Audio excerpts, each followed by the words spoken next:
Tell people the situation that you were in with your parents and everything. My parents had been part of a very interesting lifestyle, I guess you could say. Le nom de Layton est synonyme de succès dans le monde du cinéma et de la musique. Elle pourrait sembler tout avoir, une carrière florissante, un mariage heureux avec la star de The O.C., Adam Brody, et 2 précieux enfants. Cependant, sous les paillettes et le glamour d'Hollywood se cache une histoire de vie profondément difficile et tumultueuse. They were in prison. Yes. Okay.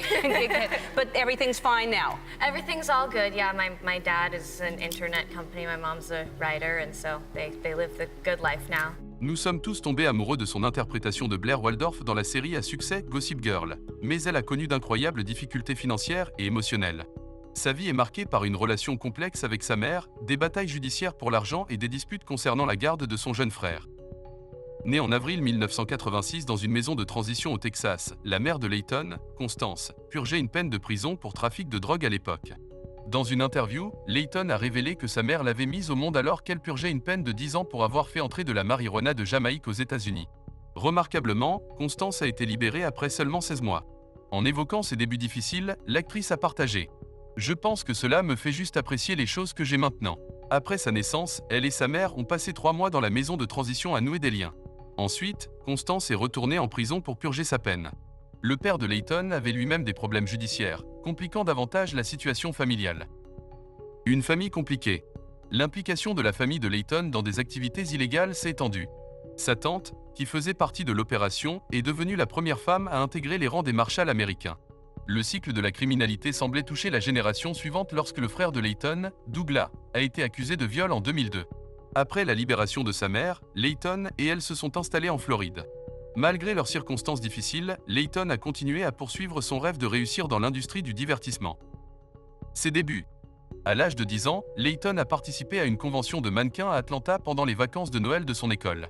Lorsqu'un agent l'a signé sur place et lui a demandé de déménager à New York, Layton et sa mère ont saisi l'opportunité. Cependant, leurs débuts à New York ont été marqués par des difficultés financières. Ils vivaient dans des appartements modestes, loin des propriétés immobilières luxueuses que Layton acquiert plus tard.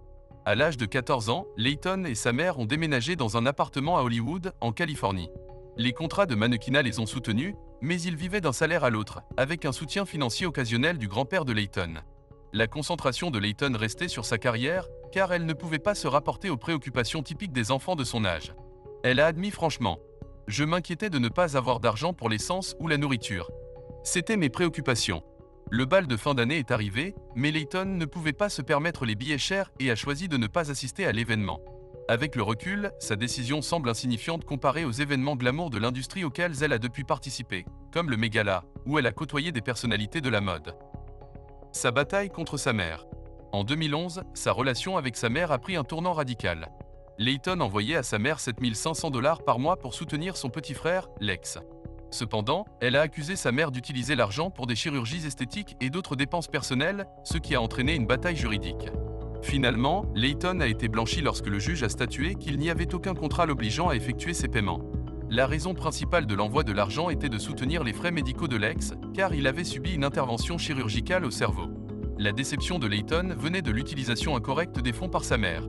Pendant cette bataille juridique, Layton a également cherché à obtenir la garde de Lex, mais l'issue du litige sur la garde reste inconnue.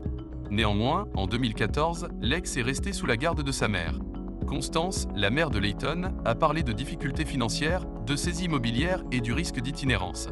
Dans un retournement surprenant, la mère de Layton a contre-attaqué, alléguant des altercations physiques entre elles.